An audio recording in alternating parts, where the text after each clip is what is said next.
Hey guys, tonight we're setting out on the kind of journey you probably won't survive. Unless, of course, you're willing to risk being lulled into the deepest nap of your life. Picture this. You're standing on the edge of a sleepy little fishing village, the kind where the houses lean slightly, like they've been gossiping with the wind for centuries. The shore is dim, brushed with the last lavender light of sunset, and the sea looks like it's trying to decide if it wants to be silver or blue tonight. The air carries that salty tang, sharp enough to sting your nose just a little, softened by the smell of wood smoke curling from chimneys behind you. It's the kind of evening where fishermen stretch their backs, pull their nets in, and mutter to each other in voices as worn as their boots. So, before you get comfortable, take a moment to like the video and subscribe, but only if you truly enjoy what I do here. And hey, drop a comment telling me where you're listening from and what time it is. I love picturing these stories floating across all the time zones, like lanterns bobbing out on the water. Now, dim the lights, maybe turn on a fan for that soft background hum, and let's ease into tonight's journey together. You wander down the pebbled shoreline, the sound of the stones crunching under your shoes in that oddly satisfying way, like popping bubble wrap, but a little more ancient. The sea stretches ahead, restless and whispering in a language you don't speak but somehow understand. Some say it's just waves hitting rocks. Others, usually the kind who sip strong tea at odd hours, insist it's the sea whispering old promises.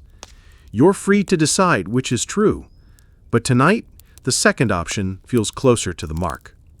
Behind you, the village hums in quiet ritual. Oil lamps flicker to life one by one, windows glowing like sleepy fireflies.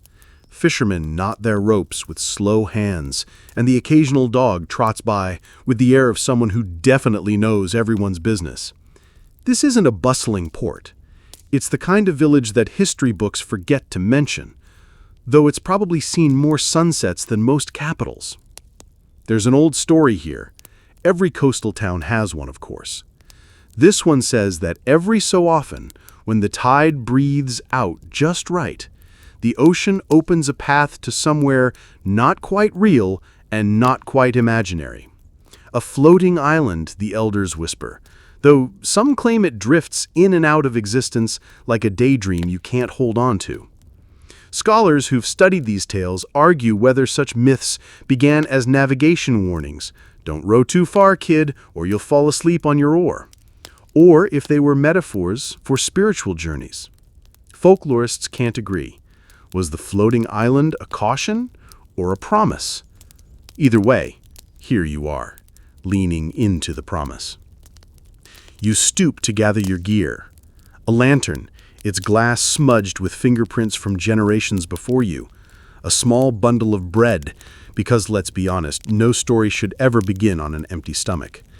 And a coiled net that still smells faintly of last week's catch.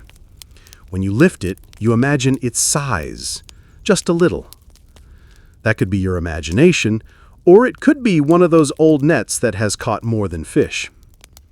The tide nips closer to your boots, playful and insistent. Foam curls around the stones like lace unraveling.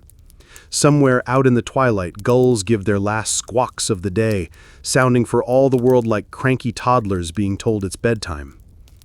The sea draws your eyes outward, wide, endless, and shimmering under the pale spill of the moon now rising. You can almost believe it's alive, waiting for you. One fisherman, older than the others, pauses nearby to look at you. His face is leathered, crisscrossed with stories etched deeper than his laugh lines. He gives you the kind of nod that says both, "I know where you're going, and don't expect me to bail you out when you get weird with sea turtles later." Then he turns away, humming a tune so old that nobody even remembers its words. The sand cools under your fingers when you touch it for balance, climbing into your boat. The vessel creaks, a sound halfway between complaint and greeting, as though it's been waiting too. Its wood smells of salt and pitch, old storms and fish scales that slip through fingers. You can't help but pat the edge like you might a dog, reassuring it, or maybe yourself, that this will be fine. The shoreline behind you fades into that cozy kind of distance, where lamps glow like a constellation of tiny suns. The villagers don't watch you leave. They're used to people wandering off after strange whispers and returning with even stranger dreams. You push your boat gently off the stones. The water receives it with a hush, the first brush of current curling beneath. The oars dip, splashing softly, and with each stroke you feel the tug of something beyond fishing, beyond home. There's a hush to this beginning, a settling quiet that feels both comforting and unnerving. You're heading into a sea that has more secrets than any library. And if you've ever thought your dreams have been too weird to mean anything, remember people once believed whole islands could be made of them. Maybe they weren't wrong. By the time the first stretch of open water cradles you, you can hear it again, that whispering. It's low, almost like the pages of an oversized book flipping in a breeze. The water glimmers faintly, as though something below is trying out a nightlight. You dip your hand over the side. Cool water clings to your fingers, slipping away too quickly. You laugh softly. It's like the ocean's high five, fleeting but real. Already the shore feels far behind, like a dream fading at the edge of memory. The restless shoreline has done its job. It's nudged you out into the wide, mysterious dark. And the sea, with all its promises and riddles, stretches ahead like an invitation. The boat beneath you feels alive. Every creak and groan a reminder that it has been here before, out on these waters, carrying people who also believed they were just going for a short trip and ended up meeting chatty sea creatures instead. Its planks are worn smooth by years of hands and salt spray, polished in places where generations of fishermen rested their elbows or leaned to watch the horizon. You trail your fingers along the wood and swear you feel the faint warmth of old palms, as if the boat still remembers them. Your lantern swings gently on its hook, painting the boat in flickers of amber light. Each sway sets shadows sliding across the curved boards like drowsy shapes stretching before bed. The sound of water slapping against the hull is steady, almost heartbeat-light. It's comforting, the way a washing machine is comforting at 2 a.m. when you know you should be asleep, but you're mesmerized by its rhythm. You plant your feet more firmly, and the boat rocks just enough to make you wobble. It's humbling, isn't it? You can't control so many things on land, but on water, nope. Here, you're basically a guest at a very moody dinner party, where the host can flip the table whenever she wants. The sea does what she pleases, and tonight, she seems amused. There's a story whispered around villages like this, that boats made of old wood sometimes carry a soul of their own. Sailors say you can tell by the way the wood sighs, like lungs exhaling. Historians claim this belief probably grew from the human tendency to give personality to the tools we trust most: plows, looms, even teapots. Yet in Norse sagas, ships weren't just tools, they were almost kin, carved with dragon heads to frighten away spirits or guide the living. And here's the quirky part. Some sagas describe ship burials where people were set afloat, not burned or buried, so their vessel could carry them into the afterlife. Folklorists still argue whether this was practical disposal or genuine faith that a boat could serve beyond death. As you listen to the boat groan beneath your feet, you find yourself leaning toward the second explanation. This one definitely seems to have opinions. When you shift left, it squeaks. When you move right, it answers with a low thunk, like a cat thumping its tail against the floor to say, "Yes, I hear you. No, I will not explain myself." The oars dip into the water, pulling the boat forward. Each stroke feels more like an agreement with the sea than a conquest of it. The air grows cooler, brushing your cheeks with the kind of crispness that feels like it could snap a dream right in half if you weren't careful. But you hold steady, rocking with the waves, letting the boat set the pace. Ahead, the horizon still looks the same, endless and dark, punctuated only by the faintest shimmer where the moon kisses the water. But something in your chest shifts. The farther you row, the less this feels like fishing, and the more it feels like trespassing into the edges of a myth. Your boat creaks again, louder this time, almost indignant, as if to say, "Finally, you get it. I'm not here for cod, friend." You chuckle quietly, whispering back, "Don't worry, I've got no appetite for cod either." Then, as though in response, the boards beneath your hand tremble lightly. Maybe it's just the waves. Maybe not. But you take comfort in the thought that you're not alone here. Another dip of the oars, another stretch of water past. Your lantern catches the surface of the sea just right, and for a moment you see something. Shapes darting below, too quick to name. Fish? Probably. Spirits of half-forgotten fishermen? Possibly. Your brain offers 3 options. 1, ignore it. 2, lean in. 3, panic flop overboard. You wisely choose option 1. The boat rocks again, slower now, almost like it's humming to itself. The sound mingles with the whisper of the sea and the occasional splash from your oars. Together they form a rhythm, one that makes your eyelids heavier, though you resist. After all, someone has to steer, even if steering here feels more like politely suggesting a direction. You settle deeper into the boat's wooden belly, feeling it cradle you the way a hammock does. Above, the stars prick through the velvet sky, one by one, like shy neighbors switching on their porch lights. You lean back and think, this isn't just wood. This is memory made solid.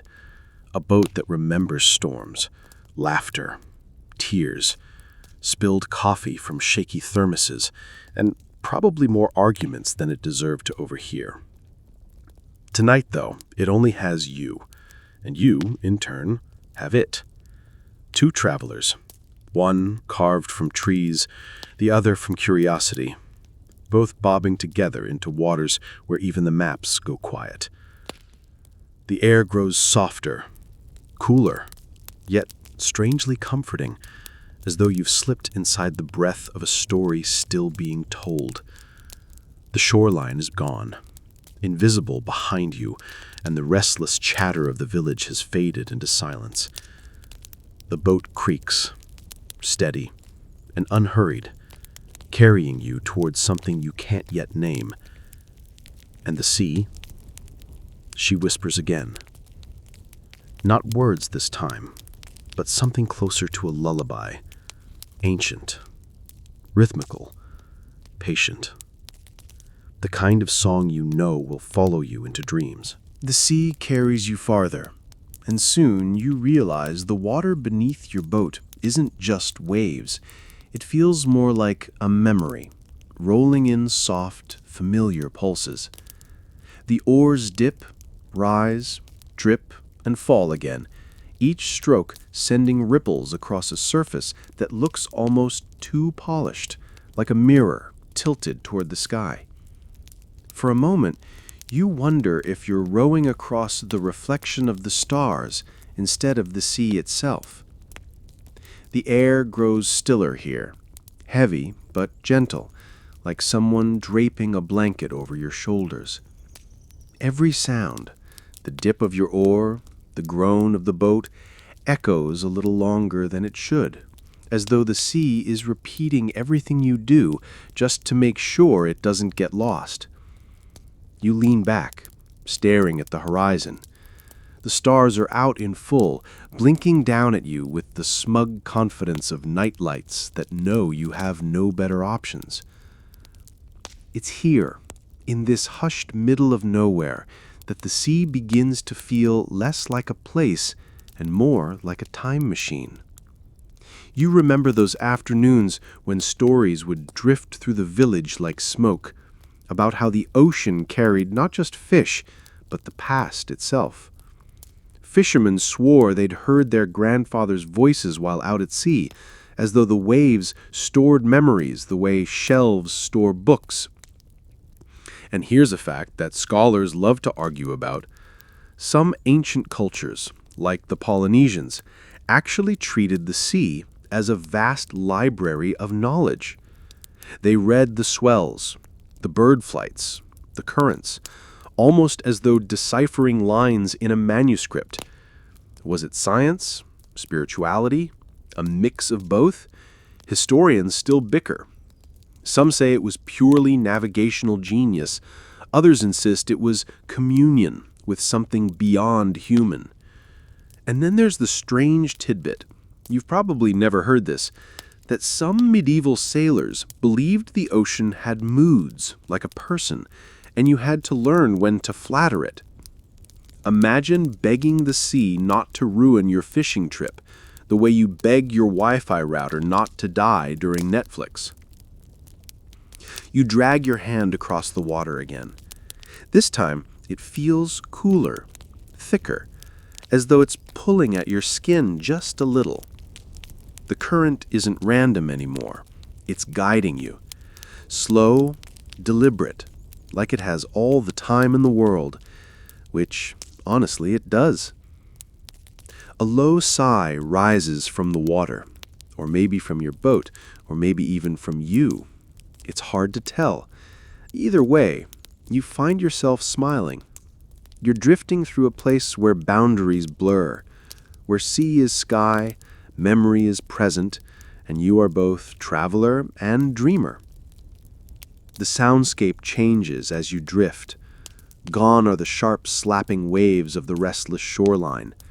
Here, the water hushes, almost like turning down the volume knob on life itself. Occasionally, you catch faint noises that don't belong. Laughter far away, the snap of a fire, the pluck of a stringed instrument. None of it is visible. It's as if the ocean is letting you eavesdrop on the past. Fragments of people who once leaned out over these same waters. You try to focus, leaning closer to the surface, but the whispers scatter like minnows, always darting just out of reach. A few linger long enough for you to catch a phrase, though the words don't make sense. Not fully. They're more like a language you almost know, as if someone rearranged the letters of English into dream grammar. You laugh softly and mutter, "Yeah, well, I barely passed French either." The boat creaks, amused, or maybe just agreeing. And then you notice something odd. The stars above shimmer faintly, but there are also stars below. Not just reflections, these glimmers move differently, darting like schools of fish, weaving patterns like constellations playing tag. The water is full of light, tiny bursts like fireflies trapped in a glass jar. You realize it's plankton, glowing with bioluminescence, painting the current in delicate streaks of blue. But the shapes they form, those are strange. They look like letters. No, like symbols. Spirals, waves, eyes, suns. Ancient signs that remind you of something you once saw carved on a weathered stone near the harbor. Folklorists debate whether such markings were sailor graffiti or ritual spells meant to charm the ocean. Some say both. Because honestly, what's the difference between doodling and prayer when you're desperate? You trail your hand again, and the glowing plankton swirls around your fingers, spelling shapes you can't read. The current tugs you forward, and you don't resist. It's funny. You thought rowing would be the hard part. But here, the sea rows you. It carries you like a mother rocking a child, like a hammock nudging you toward sleep. Your eyelids droop once, twice, but you keep them open, unwilling to miss what comes next. The horizon ripples, and for a second, you think you see something moving out there, a darker shadow against the night. Your boat seems to notice too. It rocks gently, nudging you to pay attention. You lean forward, squinting, and just as the water sighs again, the net at your feet shivers. The net at your feet twitches again. You pause mid-row, the oar dipping uselessly into the sea as your eyes narrow at the coiled rope. Nets aren't supposed to move on their own, unless they're sliding or caught on something. But this one shivers the way a cat's tail twitches before it pounces. You lean down, placing a hand on the rough hemp. It's damp, salty, and gritty from years of pulling fish, but tonight it feels warmer. You tug at it lightly, half expecting some slippery stowaway to wriggle out. Nothing. The lantern swings, casting restless light across the boat. And then, clear as the creak of wood, you hear it. A whisper. At first you think it's the sea again, murmuring as it has all night. But the sound isn't around you. It's inside the net. The words slither up between knots, syllables tangled in rope fibers. "You cast wide," it murmurs, its voice husky with age. You laugh nervously, muttering, "Great, my fishing gear talks now. Next up, my shoes develop opinions." The net doesn't chuckle, it groans. Then again, "Cast wide, catch more than fish." You lean back, crossing your arms. Oh, fantastic riddles, just what I needed, because what's bedtime without a cryptic lecture from rope? But secretly, you're intrigued. Villagers sometimes joke that old nets remember what they've caught. Salmon, tuna, the occasional crab that pinched back. But there's an older rumor, one you recall overhearing as a child while pretending to be asleep in the corner of the tavern. Fisherman whispered that if a net was patched enough times, each thread stitched a new voice into it, a choir of past catches, perhaps even souls. Folklorists argue whether this was symbolic storytelling or evidence of shamanic traditions. Was the net a tool or a vessel of memory? No one agrees. But right now, you're pretty sure you're holding the latter. You shake it slightly. "So, net, what's the catch tonight?" The net rustles as though sighing. "Dreams drift here. Cast wide. They swim close." Dreams. The word sticks to your mind like wet fabric. You picture yourself heaving the net out, not to pull in fish, but fragments of forgotten naps, half-formed memories of people you'll never meet, their laughter, their lullabies. A bizarre thought, sure, but no stranger than glowing plankton spelling cosmic doodles under your boat. You grip the net and stand carefully, the boat rocking. Your lantern throws its trembling light across the water. "All right," you murmur. "Let's see what swims in a sea like this." The net sails out with a satisfying splash, rope slithering over the side like a snake heading home. It sinks, pulling against your palms, until it's gone into the dark. You wait, rocking, listening to the water's hush. For a moment, nothing happens. Just the soft bobbing of your boat and your own heartbeat ticking in your ears. Then, tug. Not a hard yank, like a fish thrashing. More like a polite knock. You pull. The net resists. Another tug, firmer this time, almost playful. You brace your feet and haul, muscles straining. The boat shifts dangerously, threatening to dunk you into the very sea you're trying to fish from. But you steady yourself, dragging the net closer. The lanterns on the waves bob ahead of you like breadcrumbs, scattered by some half-asleep storyteller who forgot to clean up after themselves. They glow with a steady warmth, golden, not too bright, not too dim, the exact kind of light you'd want in a dream where you're wandering through a forest and praying it's not full of tax auditors. At first, you assume they're just fishing lamps gone adrift, little glass orbs escaped from careless hands. But then you notice they're moving in a pattern. They're not drifting at random with the current, they're forming a path. Each one waits until you're close, then bobs slightly forward like a friend motioning you along. The boat seems eager too, sliding forward as if drawn by invisible strings. You barely row now.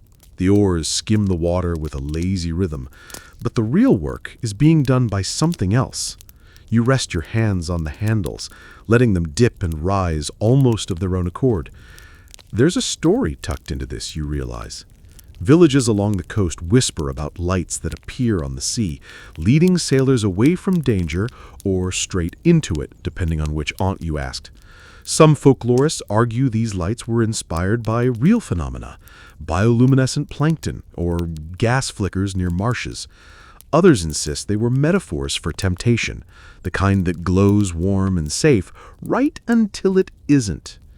And then there's the peculiar tidbit. In Japan, there's an old tale of umibozu, shadowy sea spirits who sometimes appear alongside strange floating lights. Sailors claimed they were either guardians or pranksters. Scholars still can't agree which, because apparently ghosts, like uncles, can't be neatly categorized. You lean closer to the water. The lanterns aren't just reflections. They have stems, thin reeds that vanish beneath the waves. Some sway, almost like dancing. One drifts close enough for you to touch, so you do, gently, with one fingertip. The glass feels warm, surprisingly so, like the last sip of tea left in a mug. Inside, a flame flickers lazily, but it doesn't burn. It's a sleepy flame, as if yawning between blinks. When you pull your hand back, the lantern wobbles and bobs ahead, joining its companions. "Fine," you murmur. "I'll follow your little parade, but if this ends in me buying life insurance, I'm out." The boat rocks softly, amused. Or maybe that's just you, projecting again. Still, you can't shake the sense that your vessel approves of this glowing breadcrumb trail. The lanterns stretch on, leading you deeper into waters that feel thicker, more deliberate. They cast golden streaks across the surface, weaving with the stars above until you can't tell which ones belong to the sky and which ones belong to the sea. For a dizzying moment, it feels like you're sailing through two heavens at once, one above, one below. And then you notice something stranger. Shapes drift beneath the lanterns. Not fish this time, not even plankton. They look like shadows of people, silhouettes walking calmly under the waves, heads bowed as if in prayer. Their forms ripple and shift with the current, but they keep pace with the lanterns, step for step. You blink hard, half expecting them to vanish. But no, they're still there, strolling like they're late to a midnight appointment. You lean closer, squinting. The nearest shadow turns its head slightly, and though you can't see a face, you feel the weight of its gaze. You sit back quickly, heart thumping, then laugh nervously. "Right, just dream logic. Totally normal. Floating lights and underwater commuters. Yep." The lanterns don't answer. They just keep glowing, patient and steady. The path leads onward, until suddenly the lanterns cluster.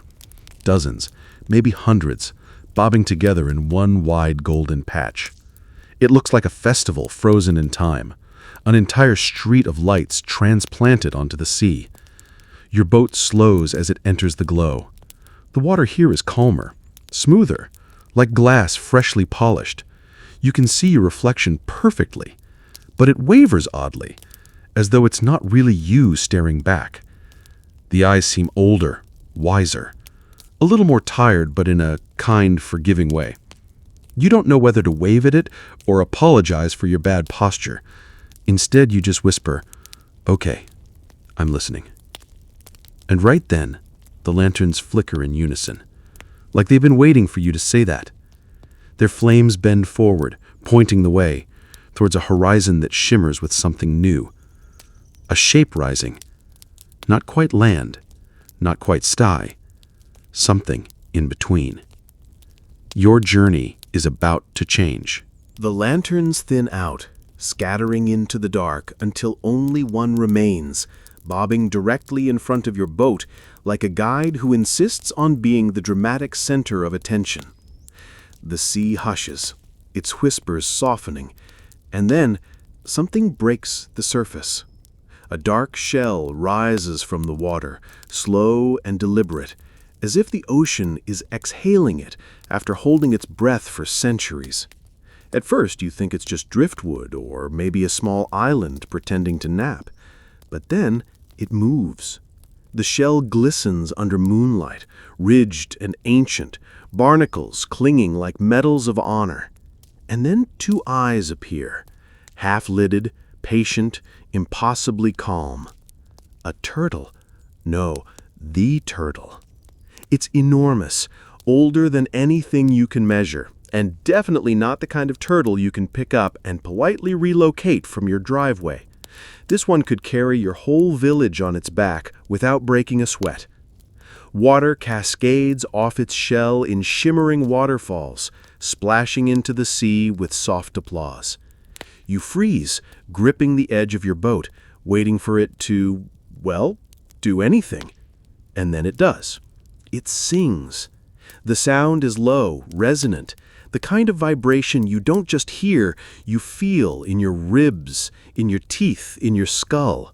The melody rolls like thunder softened into a lullaby, a song shaped more by patience than urgency. You laugh weakly. Oh, sure! Why wouldn't the turtle be musical? This makes perfect sense.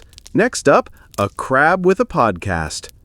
The turtle blinks slowly, either ignoring your sarcasm or deliberately choosing to let it slide. Its voice deepens, shaping words out of song. You drift as others drifted.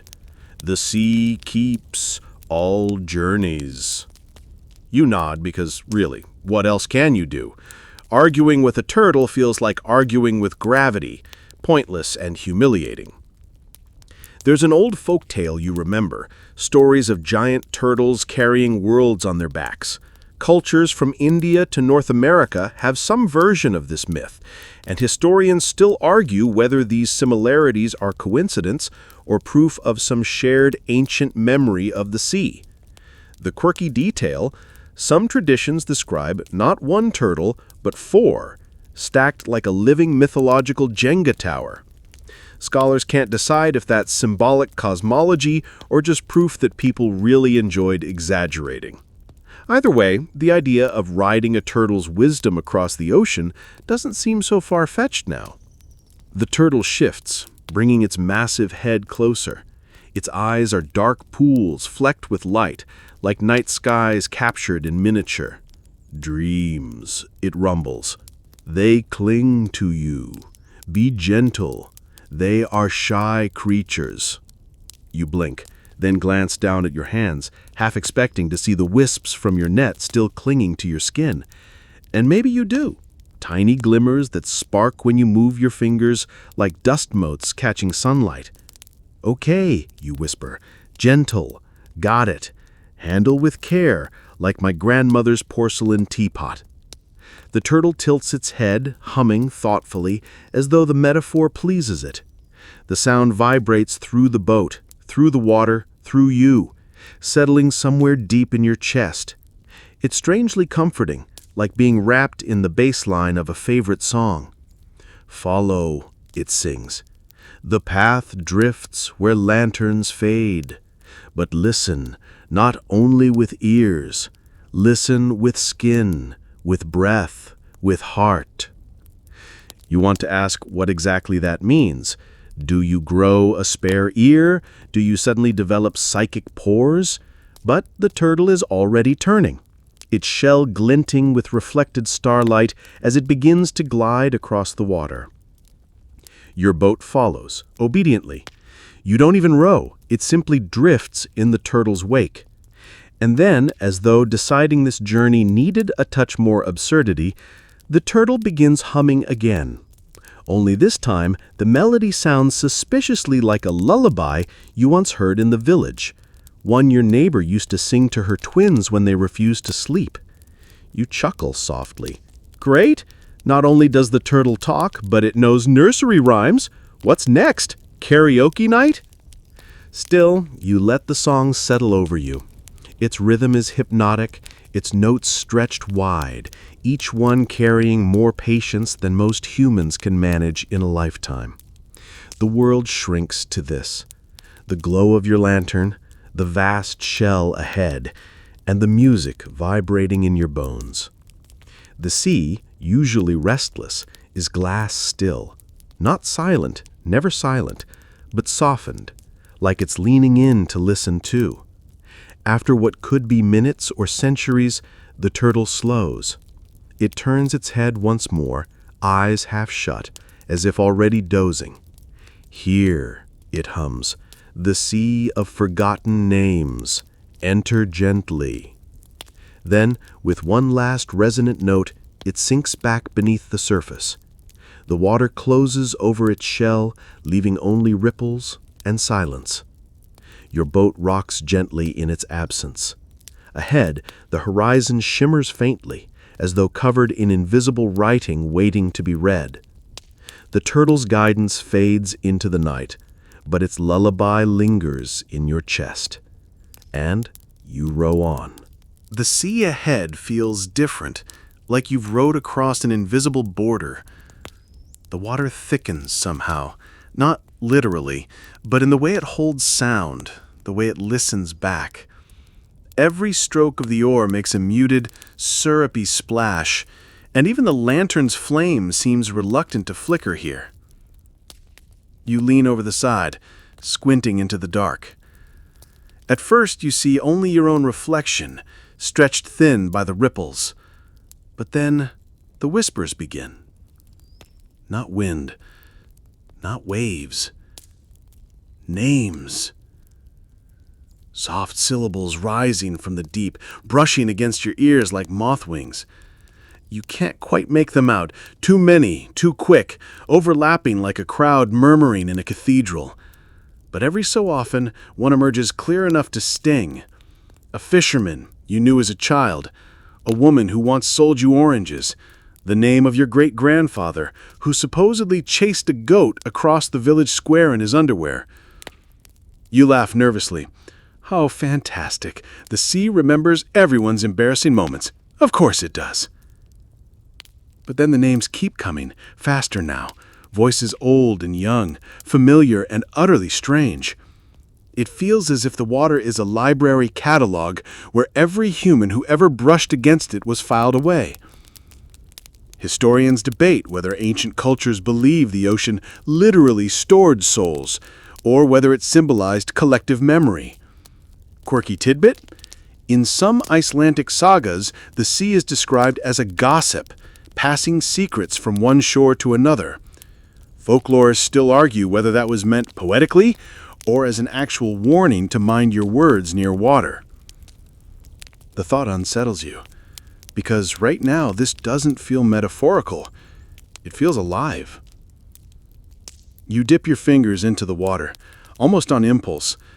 Cold silk slides against your skin, and suddenly a single voice rises above the others. A child's voice. Clear, high, and unmistakably addressing you. Don't forget me. Your breath catches. The words echo in your ribs, a plea threaded with sleepiness, not fear. You yank your hand back, staring at the droplets that glow faintly as they slide off your skin. You whisper, "Okay, but who are you?" No answer. Just more names rolling, tumbling, overlapping. You can't tell if they're warnings, invitations, or simply the sea emptying its pockets. The boat drifts slowly, as if respecting the weight of this place. You wrap your arms around yourself, trying to shake the chill. Then, in the water, you glimpse shapes, letters curling and uncurling like fish. Whole words flicker beneath the surface, glowing softly before dissolving. A phrase rises near the boat, clear enough to read. Every name forgotten is a dream unanchored. You mouth the words, then shake your head. Great. Riddles again. Between you and the net, this trip's basically a philosophy exam. Still, the sentence lingers. Dreams unanchored. You picture names floating away like kites cut from their strings, drifting until they vanish in some far-off sky. Maybe that's why you're here, to notice them, to hold them briefly before they slip away. A sudden splash interrupts your thoughts. You jerk your head up, heart pounding, half expecting some monstrous sea creature to leap aboard. Instead, a single feather lands on the deck, pale, shimmering, impossibly clean. You frown. Feathers? Out here? Did someone forget to tell the local seagulls we're in sacred memory water? But then another feather drifts down. And another. Dozens, then hundreds, falling softly all around you. The air fills with white and silver, each feather glowing faintly, spinning gently as it lands on the sea, without sinking. The names hush, muffled beneath this new silent storm. The sea of forgotten names is giving way to something stranger. You clutch the feather in your hand. Its down brushing against your palm like a secret you're not supposed to hold.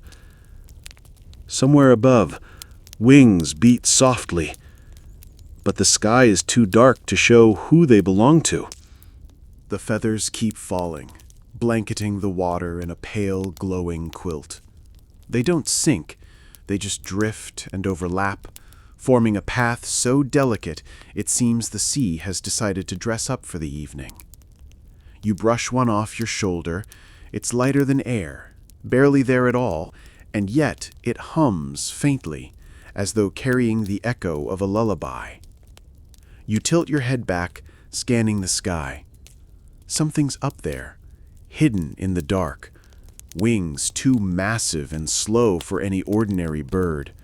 Each beat stirs the air, stirring ripples across the surface, even before the feathers descend. Right, you mutter softly. So now the sky is molting. I suppose next I'll meet a narwhal selling herbal tea. The boat glides forward without protest, its bow parting the feathers like a finger through soft snow. With every stroke of your oar, the downy trail shimmers faintly, as if recognizing your passage. Then you hear it, a low, rhythmic rustle, not unlike a giant fan being waved lazily.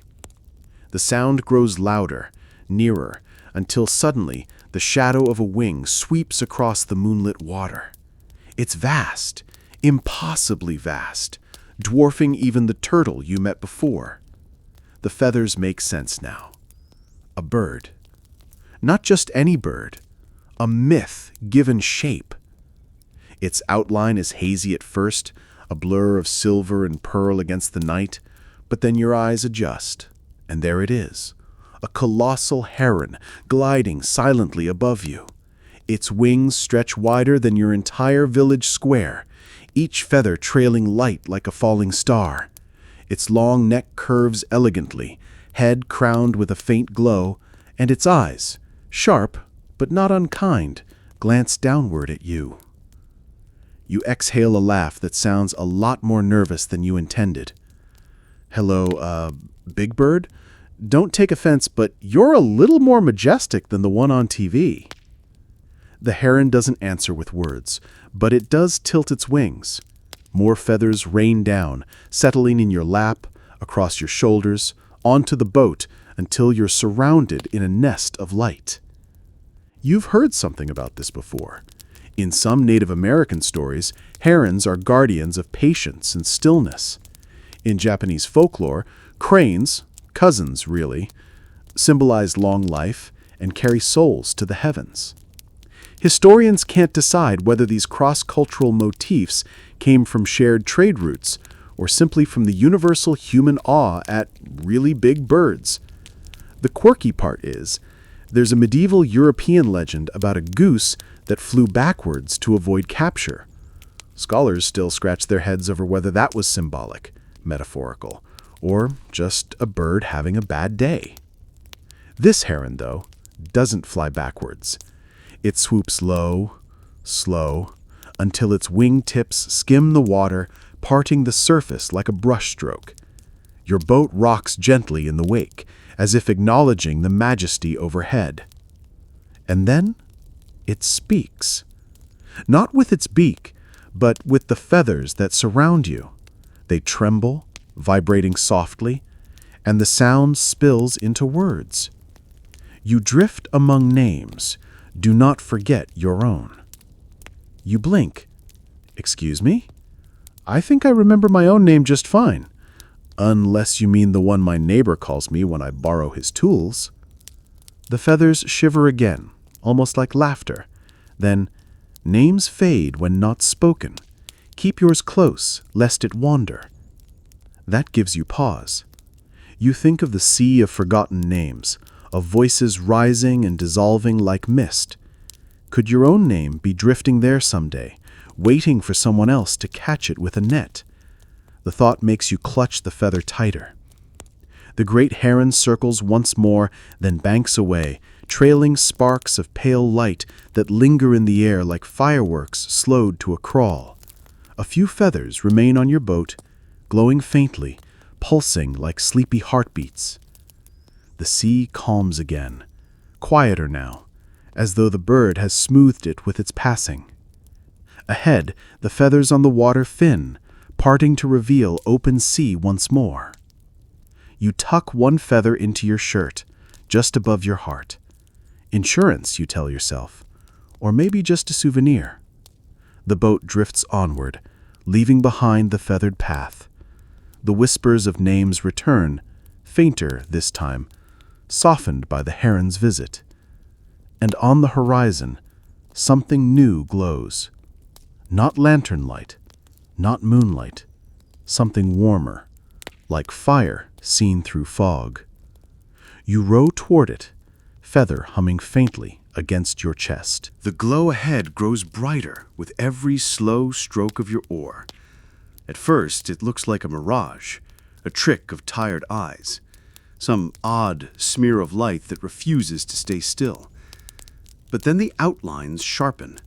Trees, actual trees, rising straight out of the horizon as though someone planted a forest in the middle of the sea. You squint. No, not in the middle of the sea, on something larger, hidden until now. An island. But not just any island. This one floats. It drifts lazily across the water's surface, tethered to nothing, bobbing ever so slightly like an oversized raft. Its edges shimmer faintly, as though the island itself isn't entirely committed to being solid. Great roots dangle into the ocean, swaying like the hair of some enormous sea creature. The trees on its back are tall, elegant things, their leaves silver green, rustling in a breeze you can't quite feel.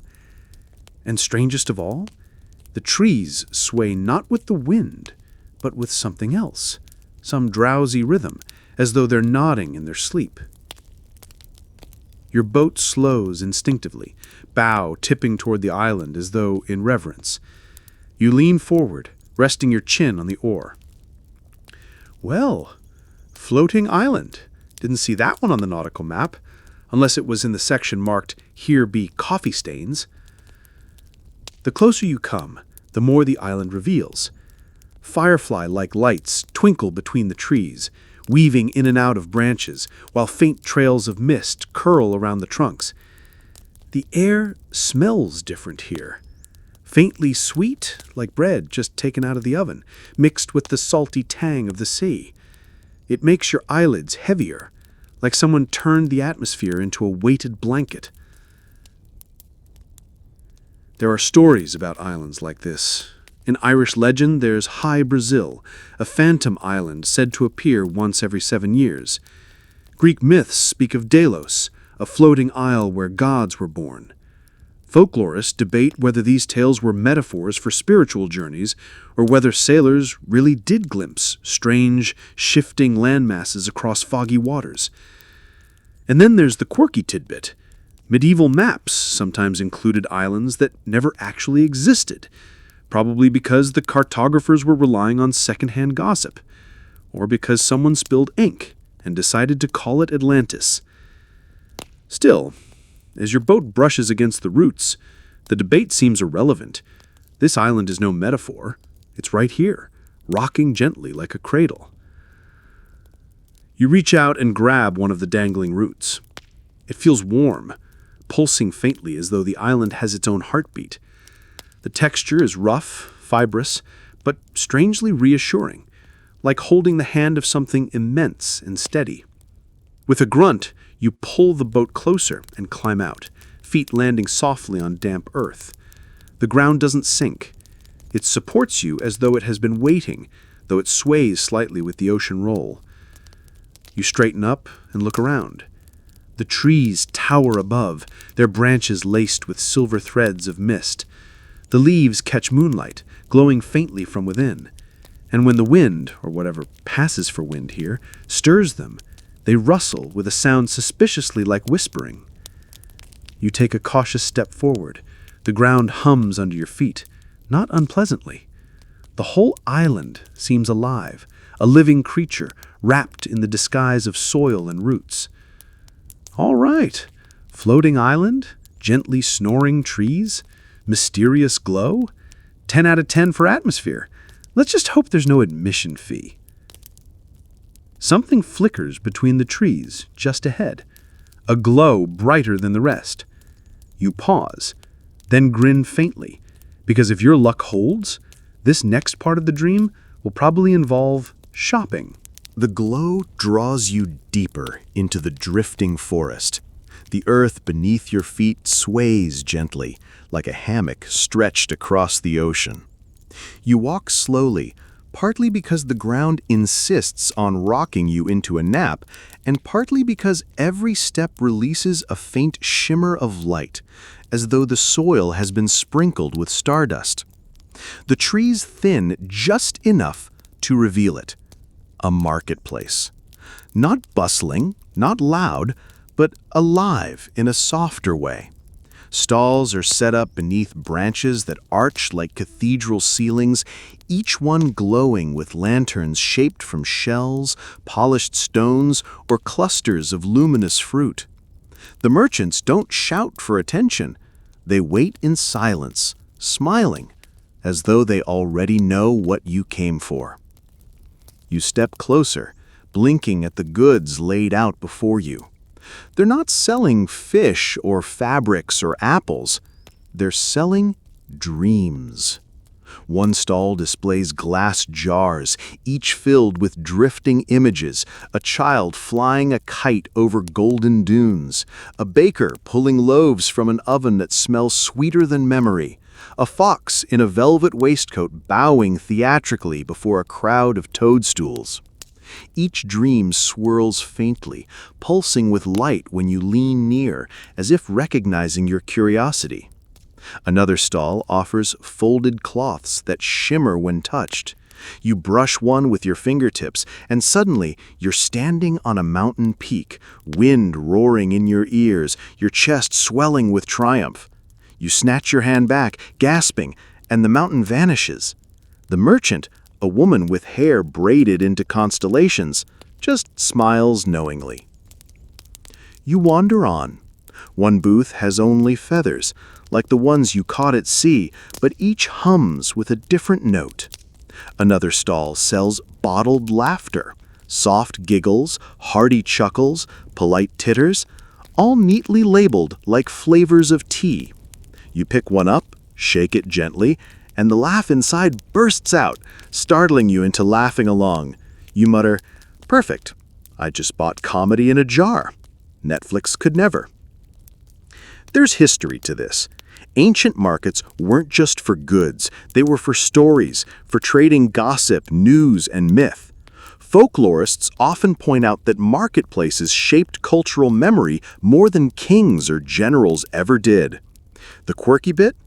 In some medieval towns, vendors would sell bottled air from holy sites, claiming it carried blessings. Historians still argue if anyone actually believed it, or if buyers were just very polite. Looking at these jars of laughter and folded dream cloths, you start to think the old vendors were simply understocked. You pause at a final stall, where the merchant doesn't even look at you. Their wares are dreams shaped as objects, a cracked seashell humming faintly with echoes of lullabies, a pebble that glows when you remember something you'd forgotten, a spool of silver thread that tugs softly toward the direction of home. Your hand hovers over the thread, your heart tugging in time with it. But before you touch it, the merchant finally speaks, voice low, drowsy, like someone already halfway to sleep. "Choose gently," they murmur. "Dreams are fragile. They bruise when held too tightly." You withdraw your hand. For now. Instead, you pocket a single feather from the stall, one that vibrates faintly with warmth. Not a purchase, not a theft, just a gift, the merchant's eyes seem to say.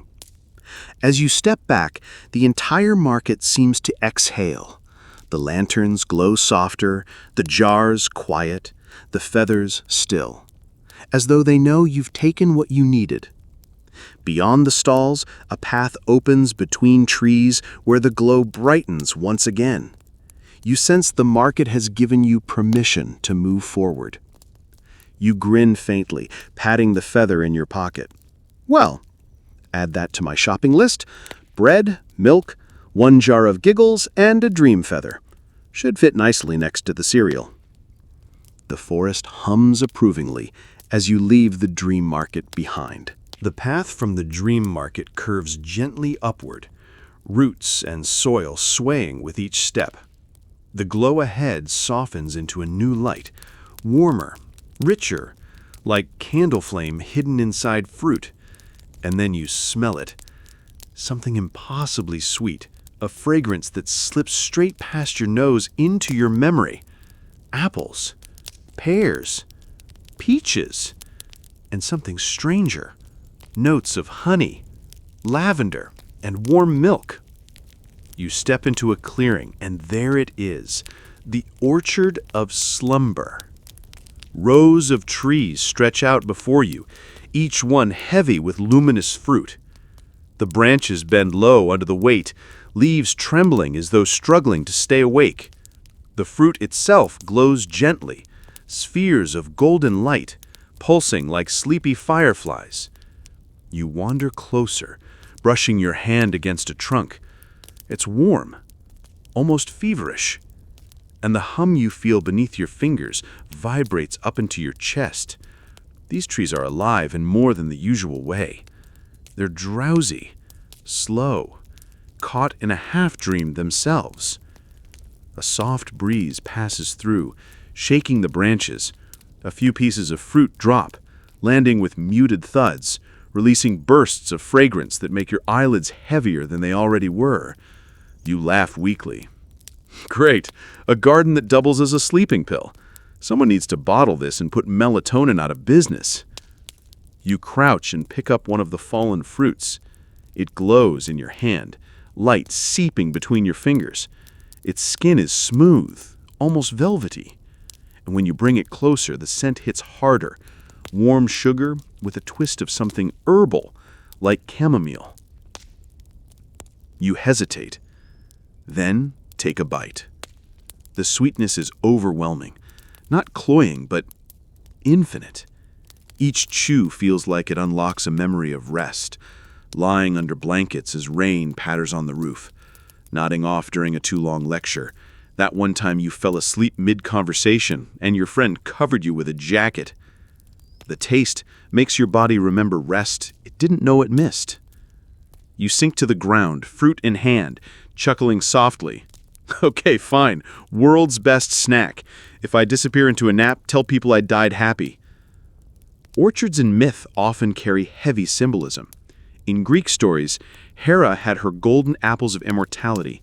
In Norse legend, Idun's apples kept the gods young.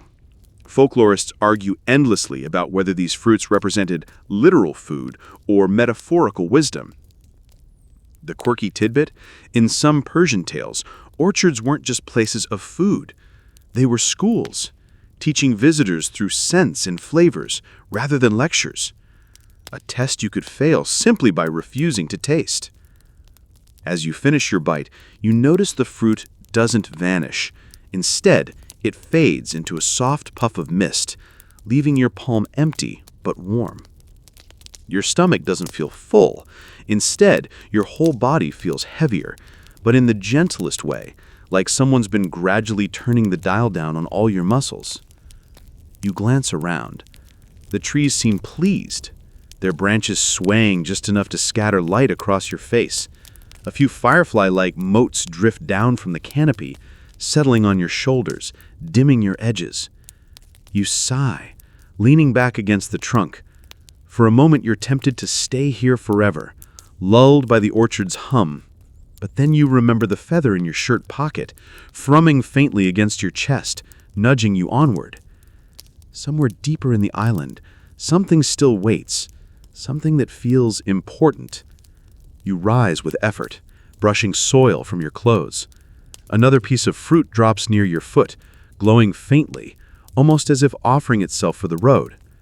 You pick it up and tuck it into your bag, just in case you ever need to bribe sleep later. As you walk away, the orchard sighs behind you, its leaves settling as though tucking themselves back into bed. The path ahead darkens slightly, but you can see the faint glow of structures, shapes rising like shelves in the distance. A library, maybe. You grin faintly. Perfect. After snacks, bedtime stories. This silo really gets me. The path curves out of the orchard and into a hushed space that feels deliberate. The air grows cooler, the sweet scent of fruit fading into something drier, like parchment left in the sun. The trees thin until they frame a wide clearing, and at its center rises a building that shouldn't exist on a floating island. A library. Its walls are carved from pale stone, veined with silver, the kind that catches every hint of moonlight and scatters it like water. Vines creep across the facade, flowering with blooms that glow faintly blue, turning the whole structure into a lantern. The doorway stands open, tall and arched, with no doors at all. Because really, who would dare try to lock up dreams? You step inside. The floor hums beneath your feet, smooth stone warm as if polished by centuries of barefoot readers. Shelves stretch impossibly high, vanishing into mist above, each packed with books of every imaginable size. Some are leather-bound, others etched with shells, bark, or even feathers. Many glow faintly, as if the stories inside refuse to be contained. And it isn't silent, not entirely. Each book murmurs softly, pages whispering their contents in low tones, overlapping into a background chorus of forgotten tales. You pick one up. The cover is plain, marked only with a single ripple-like design. The moment you open it, a rush of images pours out. Your grandmother humming as she kneads dough, the first fish you caught as a child, a strange dream you had last winter that you'd almost forgotten. You slam it shut, heart racing. You laugh nervously. Okay, note to self. Books here skip the table of contents and go straight for the personal trauma playlist. A librarian might explain this, if there were any. But the hall is empty. No robed figures, no custodians. Only the shelves themselves, patient and towering. There's history in this too. The Library of Alexandria is the obvious touchstone, the ancient world's grand attempt to collect all knowledge. Some scholars argue it was destroyed in one catastrophic fire. Others insist it faded over centuries. But there's another, stranger debate. Whether it ever contained not just written works, but oral traditions, memories, even dreams. Quirky tidbit: a medieval scholar once swore he'd read a treatise written by a fish. Most historians dismiss it, but here, surrounded by shelves whispering your own name, you start to wonder if he wasn't exaggerating. You keep moving. Some books hum so loudly you have to press your palms over your ears. Others are barely audible, as if shy. You pause at one slim volume glowing a gentle gold. When you pull it free, the spine tingles in your hand. You open it slowly. This time, no rush of images. Just a single phrase, written in elegant script. You are being remembered. You stare at the words, your pulse quickening. The letters ripple like water, as though they're aware of your gaze. Remembered by who?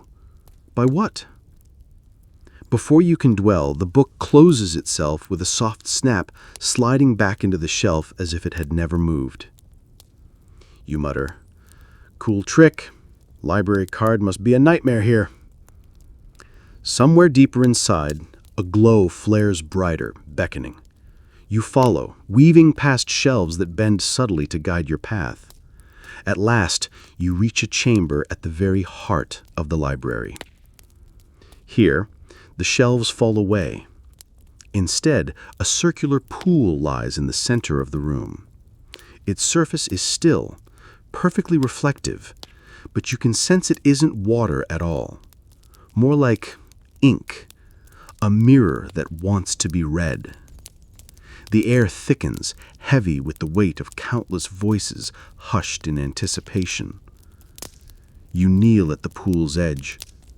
For a moment, your reflection stares back, and then it ripples, not from your movement, but from something beneath. A hand-shaped ripple rises, not reaching, not threatening, just waiting. You don't know if it's an invitation, a warning, or both. The ink-black pool quivers under your gaze, sending small ripples that never quite fade. You lean closer, and your reflection blurs, not just your face, but everything.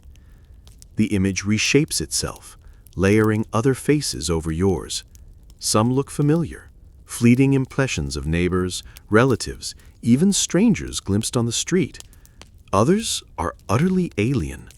Kings in crowns, children with painted cheeks, women cloaked in stars. And then, beneath all of them, you glimpse yourself again, except different. Eyes softer, mouth smiling as though it knows something you don't. The pool hums, ripples fan outward, carrying faint words that sound suspiciously like a chuckle. Slowly, images bubble up through the black surface. You see fragments of your journey, the fisherman's net, the turtle with eyes like lanterns, the colossal heron scattering feathers. Each fragment dissolves as quickly as it arrives, leaving you to wonder whether you're watching your own memories or someone else's. Scholars would go wild here. The debate about memory and forgetting stretches back centuries. Plato spoke of souls drinking from the river Lethe before rebirth, wiping clean their past lives. Norse tradition hints that the well of Mimir holds knowledge too vast for mortals. Folklorists can't agree if memory is a blessing or a burden, whether forgetting is tragedy or mercy. And here's the quirky bit. One Renaissance thinker believed memory had physical weight, and that forgetting actually lightened the body. If that were true, you'd be practically floating by now. The pool whispers again. Do you remember, or do you prefer forgetting? You almost laugh. Do I get a third option? Like, can I sleep on it? The pool hums.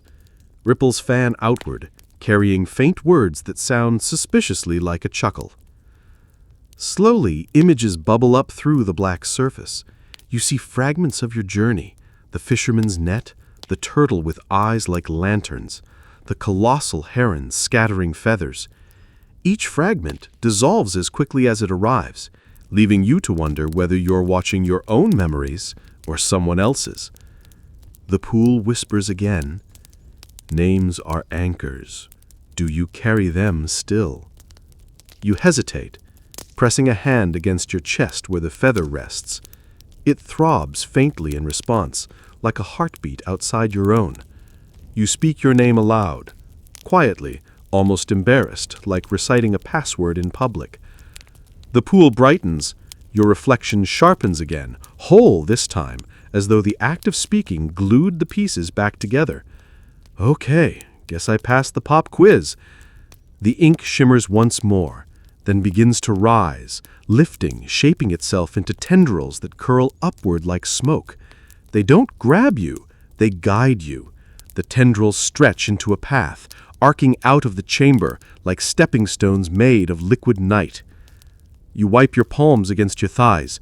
Right, floating ink stairs, totally normal. Still, you step forward, foot landing gently on the first ripple stone. It holds, solid and soft at once. You climb, slowly, as the library falls away beneath you. The shelves glow faintly, their whispers fading into a distant chorus. Above, a circle of light opens, beckoning you higher. By the time you step through, the pool and the library are gone, replaced by open sky. You're standing on the very crown of the floating island, and at its heart waits the dreaming tree. The dreaming tree towers before you, taller than any mast, taller than the lighthouse you once thought scraped the heavens.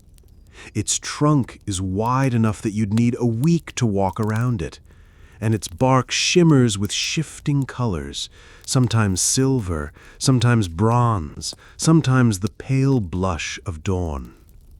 The branches spread across the sky like veins of light, hung with leaves that flicker between green and gold, each one glowing faintly as if lit from within. And suspended from some branches, like lanterns on a festival night, hang dream pods, translucent spheres filled with moving images.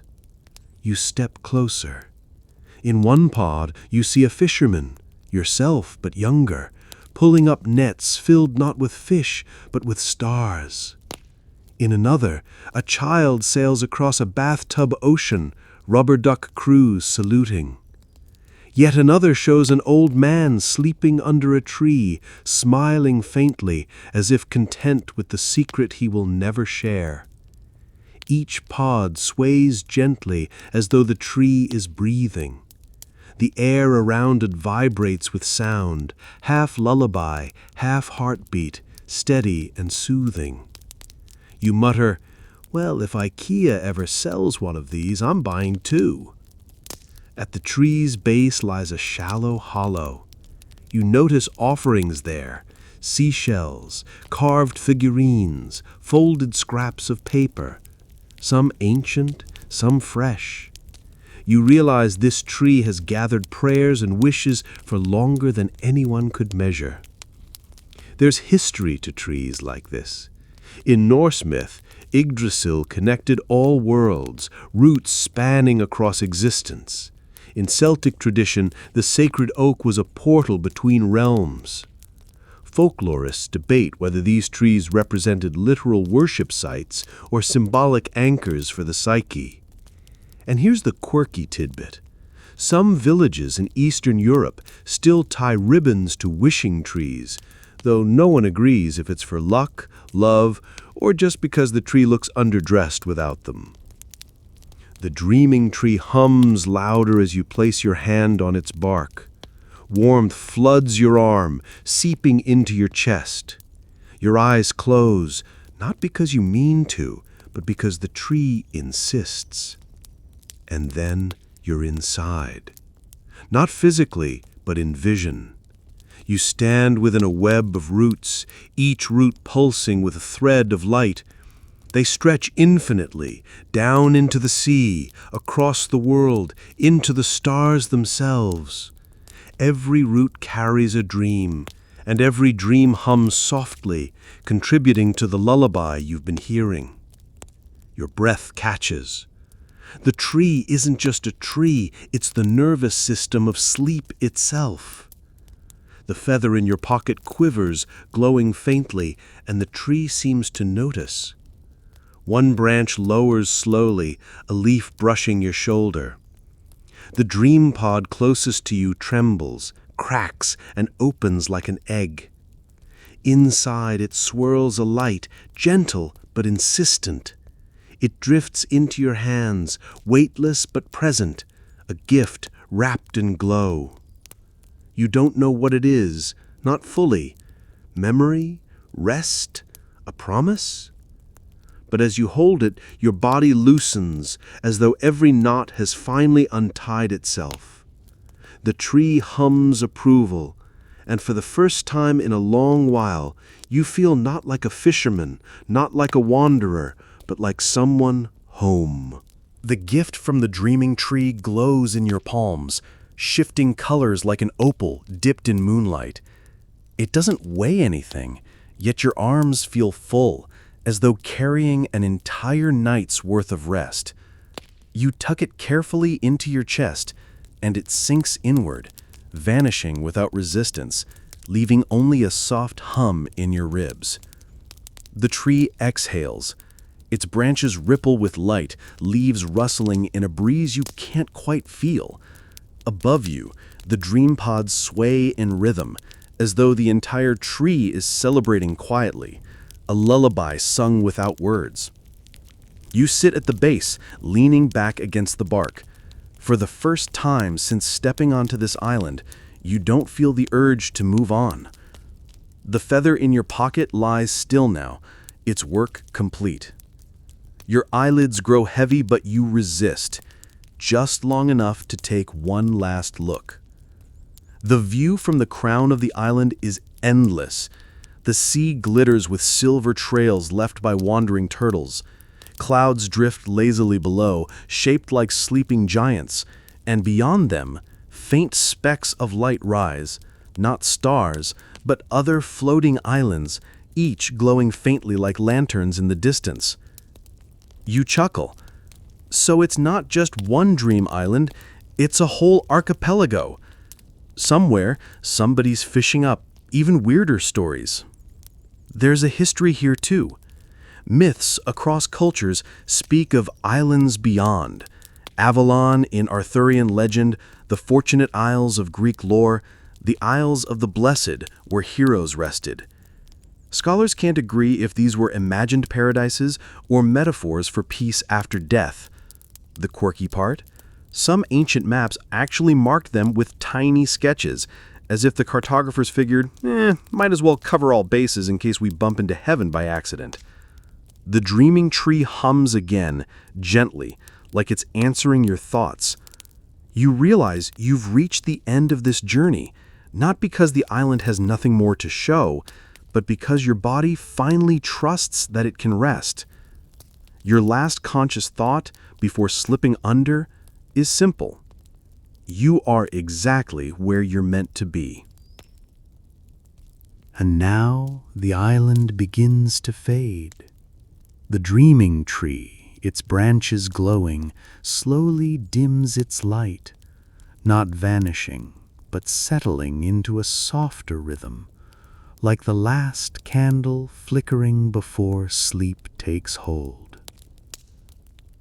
The ground beneath you rocks gently, as though the entire floating isle has become a cradle, swaying with the rhythm of the sea far below. Each sway carries you deeper, softer, slower, until your breath matches it without effort.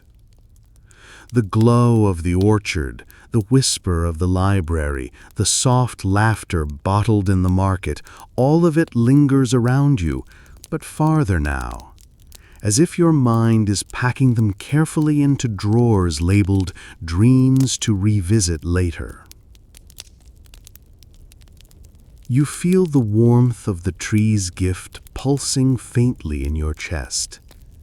Every beat slows, stretches, eases, until the edges of thought blur. Your body grows heavier, sinking into the earth like sand settling at the bottom of a tide pool. Your arms slacken, your shoulders release. Even the tiny muscles around your eyes unclench, smoothing into stillness. The air carries a hush, part breeze, part lullaby, that tells you there's nothing left to do tonight. No nets to cast, no paths to follow, no questions left unanswered. Just the steady rhythm of rest folding over you, like waves sliding onto shore.